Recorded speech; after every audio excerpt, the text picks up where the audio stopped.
Hola, buenas noches, buenas tardes o buenos días, según sea el caso. Este es el tercer episodio de Digresiones. En el fondo está sonando los nocturnos de Chopin. Frédéric Chopin, compositor franco-polaco del siglo XIX. Los nocturnos tardaron aproximadamente 15 años en ser compuestos en su totalidad y son alrededor de 21 piezas,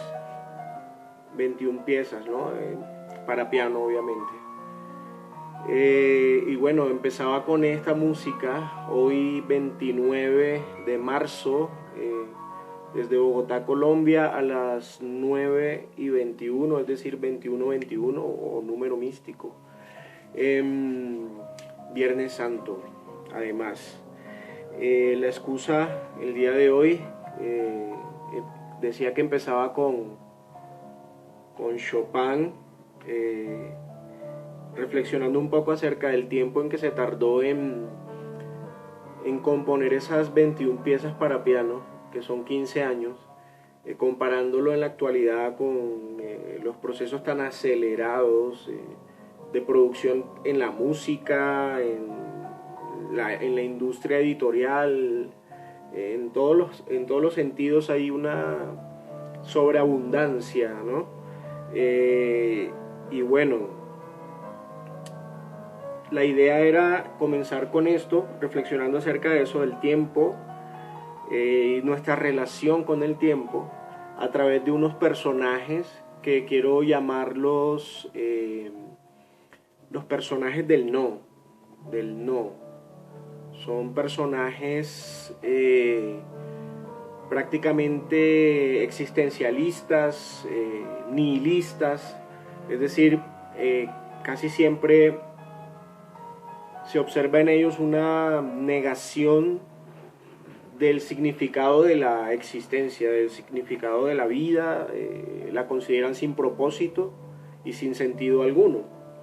Y quiero hacerlo empezando leyendo estas líneas que pertenecen a una novela de Samuel Beckett, que era un escritor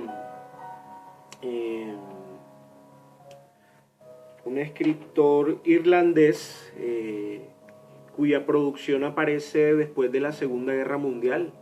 De hecho, estas obras están escritas en francés y es lo siguiente: seré yo, será el silencio, allí donde estoy no sé, no lo sabré nunca. En el silencio no se sabe, no puedo seguir, seguiré.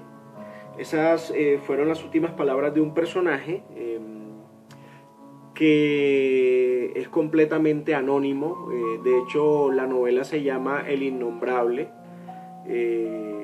y carece de trama. Hay pocos detalles sobre el lugar en el que se encuentra el personaje y funciona a través de una suerte de monólogo interno, una suerte de corriente de conciencia, el stream of consciousness, lo llaman en narrativa. Y esto empieza con Joyce, con el Ulises de Joyce, cuya estructura es todo lo que acontece en un personaje, en su mente, los diálogos que escucha. Es como estar en primera persona y los sentidos abiertos, ¿no? Entonces, digamos que estos personajes se van revelando a través de su propia conciencia. Y lo interesante es que terminan en una degradación capaz de llevarlos a la autoextinción, ¿no? Ya volveremos con Samuel Beckett y por qué lo nombraba. Miren, apartado que les estaba nombrando hace un momento, que les estaba leyendo, pertenece a la novela El Innombrable, les mencionaba, y es del año 1953. Pero me quiero ir a 100 años antes, y es a 1853 cuando se publica un relato con el nombre de Bartleby. Bartleby, el escribiente, una historia de Wall Street. ¿Y por qué empezamos? Bueno, Bartleby, este personaje lo describe el filósofo Byung-Chul Han de la siguiente manera. En un apartado de su libro La Sociedad del Cansancio, tiene un apartado que se llama el caso Bartleby, ¿no? Entonces, para ponernos en contexto quién es Bartleby, escuchemos lo que dice Byung-Chul Han, que es un filósofo surcoreano. Dice lo siguiente: el relato de Melville Bartleby, a menudo objeto de interpretaciones teológicas o metafísicas, admite también una lectura patológica. Esta historia de Wall Street refiere un mundo de trabajo inhumano, de habitantes reducidos a animal laborans. Se describe con detalle la atmósfera lúgubre y hostil del bufete, envuelto en una cadena compacta de rascacielos. A menos de 3 metros de distancia de las ventanas sobresale un majestuoso muro de ladrillo, negro por los años y por la sombra sempiterna. Al despacho, que se parece a una cisterna, le falta vida. Deficient in what landscapes painters call life. La melancolía y la aflicción, temas recurrentes del relato, configuran la tonalidad fundamental. Ahí nos está hablando acerca de Bartleby, acerca del relato que abunda o ronda en la melancolía, se desarrolla en un espacio lúgubre, es un buffet de abogados, y Bartleby es un copista, es un escriba. Su función dentro del despacho consiste en transcribir leyes o casos para una corte de apelaciones. Entonces, digamos que su oficio no le demanda ningún tipo de autonomía mental, puesto que él solo debe obedecer y reproducir los textos o los dictámenes que se generan en el despacho y que deben ser enviados a otras cortes. Entonces, hace parte de una cadena de producción este personaje Bartleby, ¿no? Y lo curioso es que este escriba en un momento se niega a hacerlo, y lo hace de la siguiente manera. Su jefe le encomienda a que haga una diligencia de correo, pero él dice, y le responde, preferiría no hacerlo. Y a partir de ahí comienza una caída. Vamos transitando en el declive de Bartleby hacia la anulación completa de su existencia. Debo decir, Bartleby muere y se extingue porque se apaga por completo. Por eso decía Byung-Chul Han que el estado de Bartleby se asemeja a la patología de la neurastenia. La neurastenia, que es la imposibilidad de continuar porque te faltan las fuerzas, te falta la energía. Y Bartleby lo expresa diciendo preferiría no hacerlo, ¿no? Se niega a cumplir con las órdenes, con el pedido pues que le hace su superior. Pero lo absurdo del relato o de la historia es que nadie puede hacer nada, no lo pueden obligar, y él permanece inamovible en la oficina, se niega a salir, y de él no se conoce nada, no se conoce nada acerca de su familia, de dónde viene, dónde vive. De hecho, nos terminamos de enterar que él está viviendo en la oficina, y luego pues intentan sacarlo y él no se mueve, dice preferiría no hacerlo. Y ese preferiría no hacerlo imposibilita cualquier cosa, ¿no? El buffet termina por mudarse de edificio y Bartleby permanece ahí, llegan nuevos inquilinos, no lo pueden sacar y las autoridades terminan por llevarlo, ¿no? Entonces Bartleby termina en prisión y llega hasta el estado en que no ingiere alimentos, pues le ofrecen el desayuno, la cena, el almuerzo y siempre dice preferiría no hacerlo, al punto en que pues muere de inanición y nunca se supo nada acerca de este personaje. Simplemente surge en esa oficina como empleado, quien narra la historia de su patrón, quien fuera su patrón, y precisamente el impacto o el motivo para contar su historia es la incertidumbre de su procedencia, la incertidumbre de su existencia anterior. Bartleby, lo único que se sabe es que trabajaba en la oficina de correo muerto, y el correo muerto en este caso es la oficina encargada de quemar las cartas que no fueron recibidas, ¿no? Que no llegaron a destino porque no estaba el destinatario o no existía, ¿no? Y no hay remitente también, es el misterio, es un mensajes llenos de vidas destinados a la muerte o a las llamas, creo que reza en el libro al final, ¿no? En el libro de Bartleby, la historia.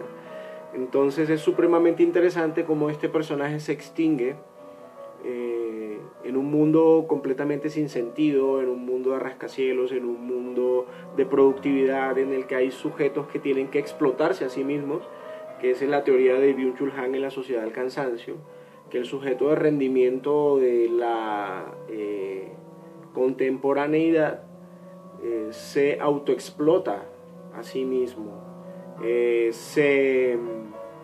tiene una relación de guerra con su alter ego, ¿no? Y eso lo vemos en otros personajes también supremamente interesantes.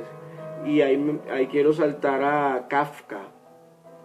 Kafka fue un escritor checo de familia judía que escribe su obra en 1900, en los años, entre los años 1917 a 1924 más o menos. Se publican algunas de sus obras, pero luego de su muerte prematura, él muere en 1924 bastante joven, creo que de 30 años, no estoy seguro ahorita, 30, 33 años.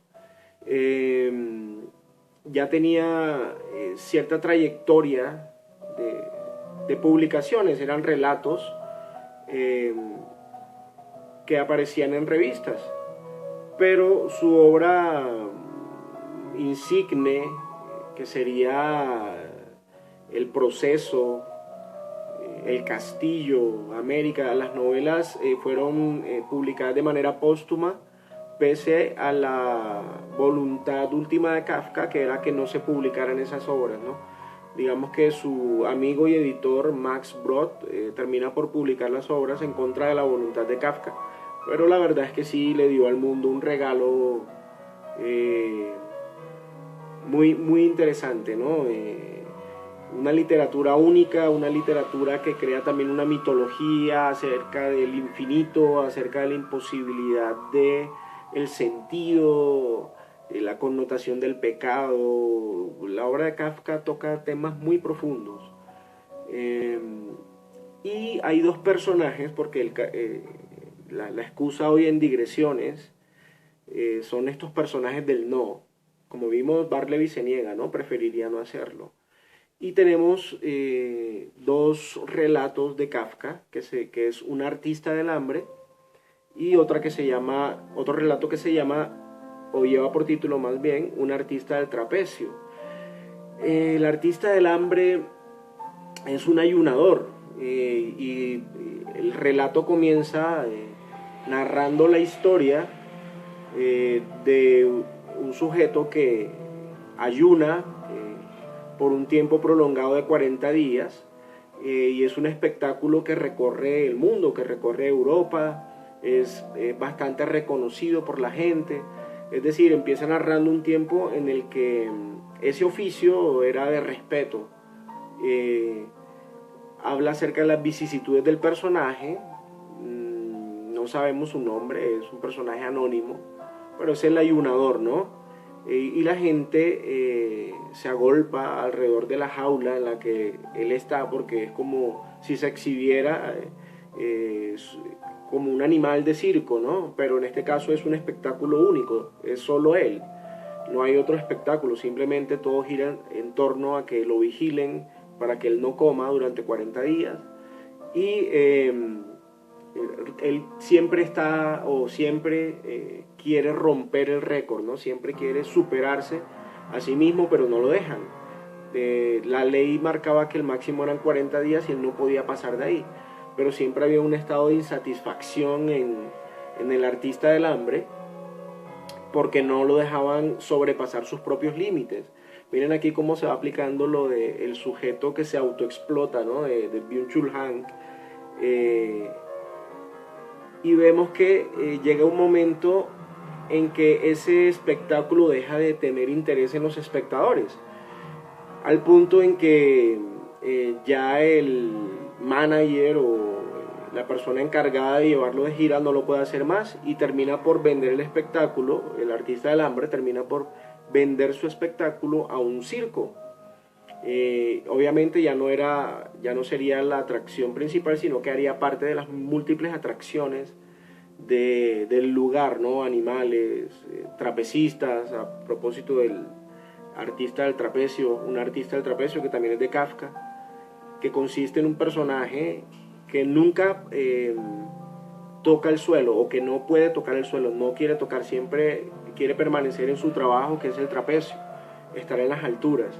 Entonces miren cómo estos sujetos, ¿cierto?, no salen de la oficina como Bartleby, no se bajan del trapecio como un artista del trapecio, y no sale de su jaula como el artista del hambre, que exhibe su miseria, exhibe su flaqueza, exhibe sus huesos, y llega a ser bastante perturbador, ¿no? Esta exposición de la miseria humana. Entonces es interesante, miren cómo este tipo de lectura que podemos hacer acerca de la exposición de la miseria, o la miseria como espectáculo, la autoexplotación como ser el vampiro de uno mismo, tiene que ver también con un mundo sin sentido de posguerra. Kafka está escribiendo después de la Primera Guerra Mundial, que es una de las más atroces de la historia, ¿no? El personaje con el que comencé, con el que hablaba al principio de Beckett, que era el innombrable, también es un personaje de posguerra, en este caso de la Segunda Guerra. Y miren las similitudes, ¿no? Están fuera de un contexto específico, solo entramos en su cabeza y los vemos apagarse, los vemos desintegrarse. Como Bartleby preferiría no hacerlo, se extinguió sin comer. Lo mismo sucede con el artista del hambre. Se extingue porque al pasar al circo pierde atención, ya nadie cambia el cartel, nadie se da cuenta cuántos días lleva ayunando, pero sabemos que ha pasado mucho tiempo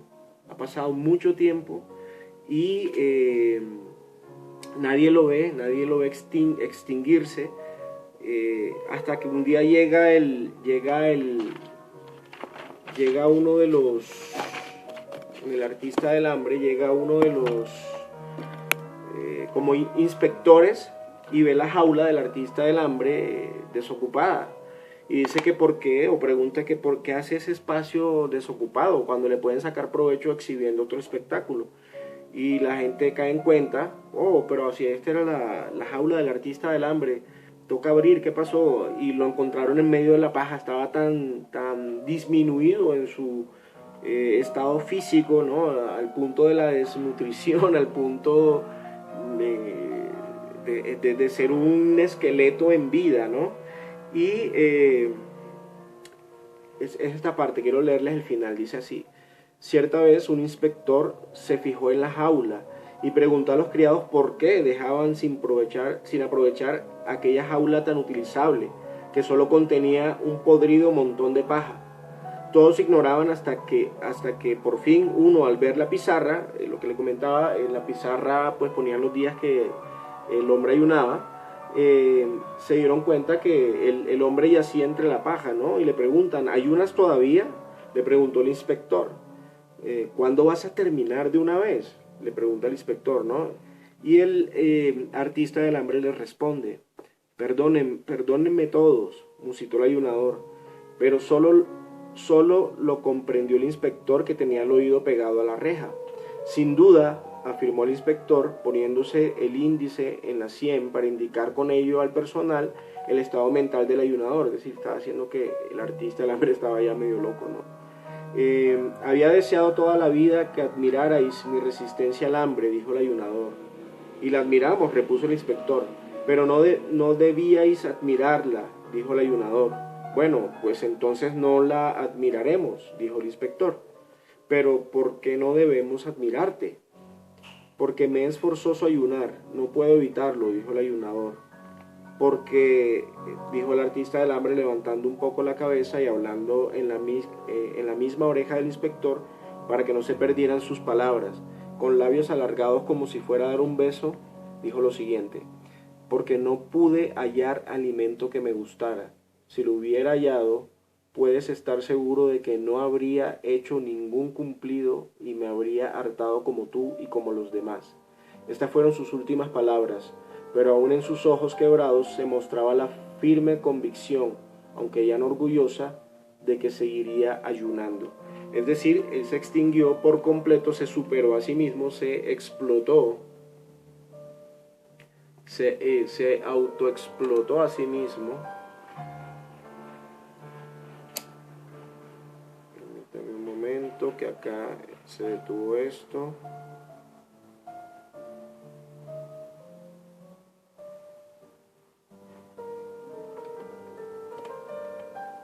Continúo aquí, espero que pueda seguir grabando en este dispositivo.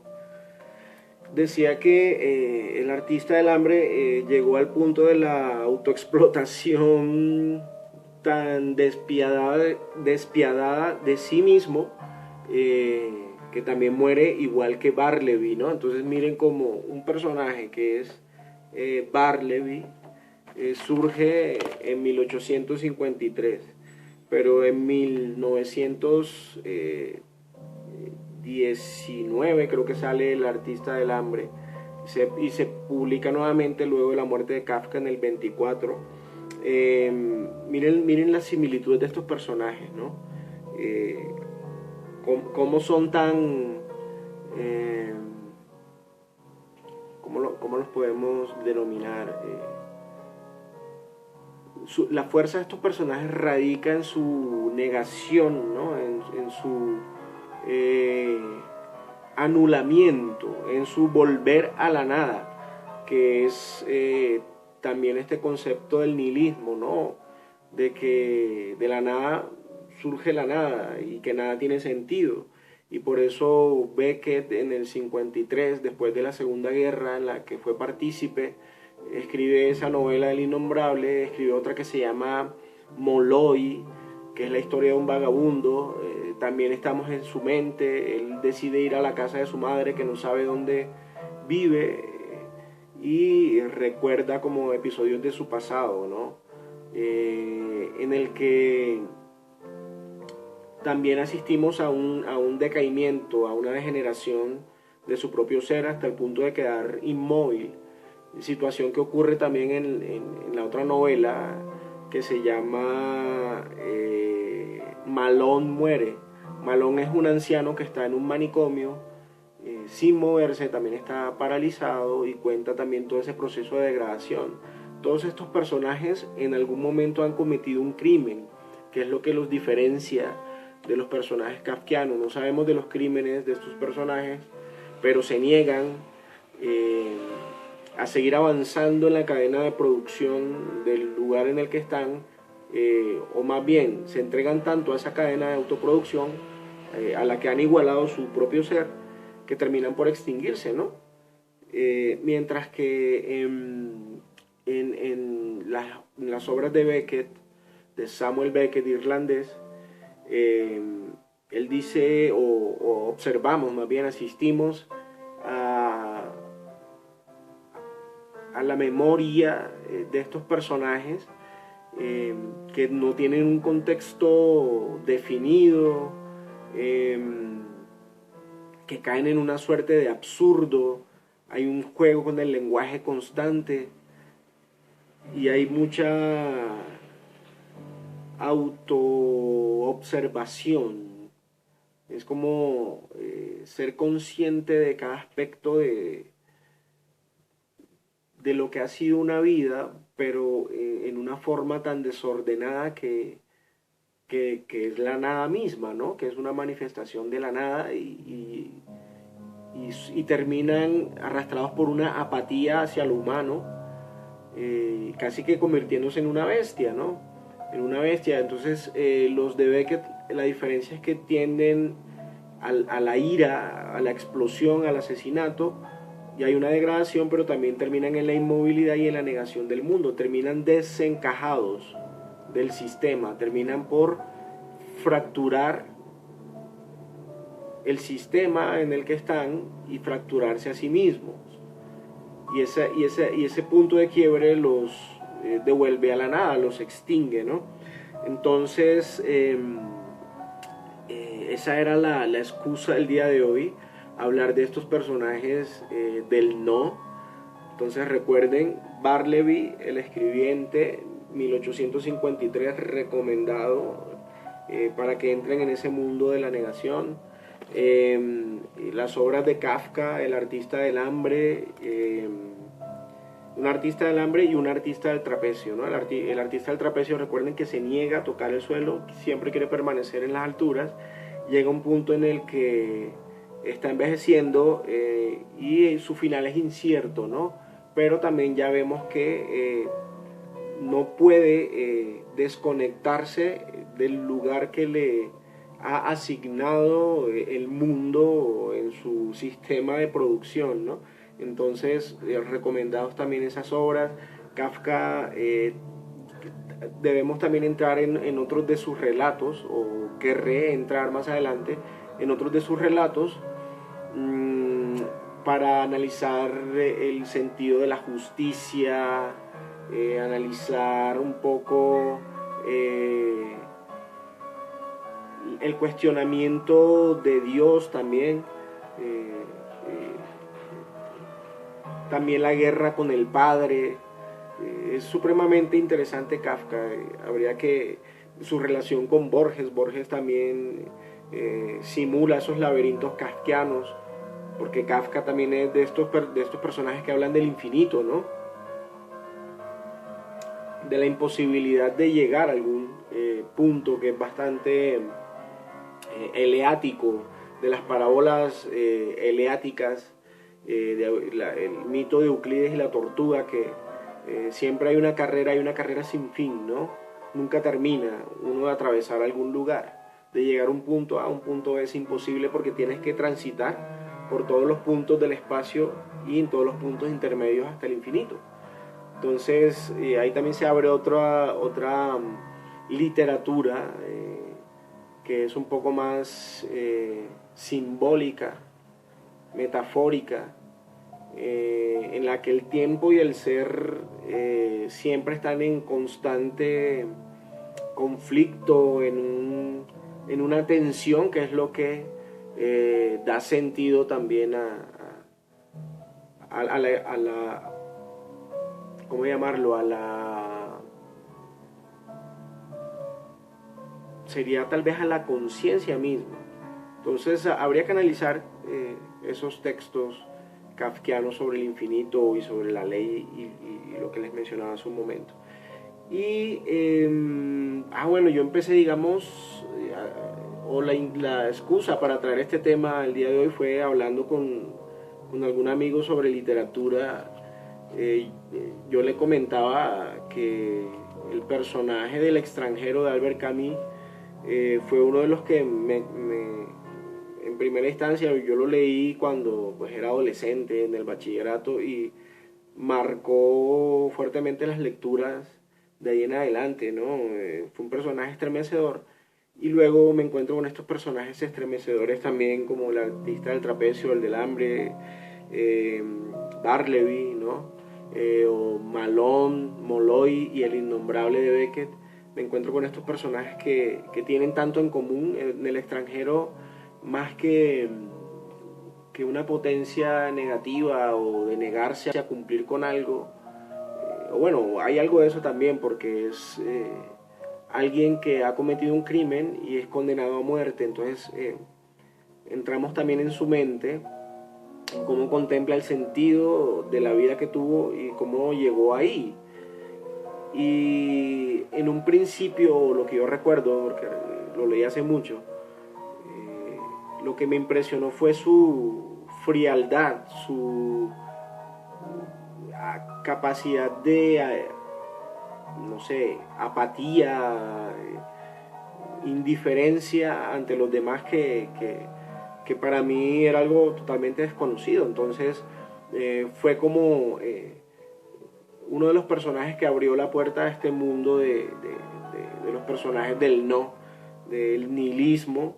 Y hay un libro supremamente interesante también que se llama Bartleby y compañía, es de un escritor español, Vilamatas, Enrique Vilamatas, y en él nos habla de artistas cuya obra es la no obra, o artistas que tuvieron una obra supremamente lacónica y se detienen, pero con lo que escribieron permanecen, ¿no?, en la inmortalidad.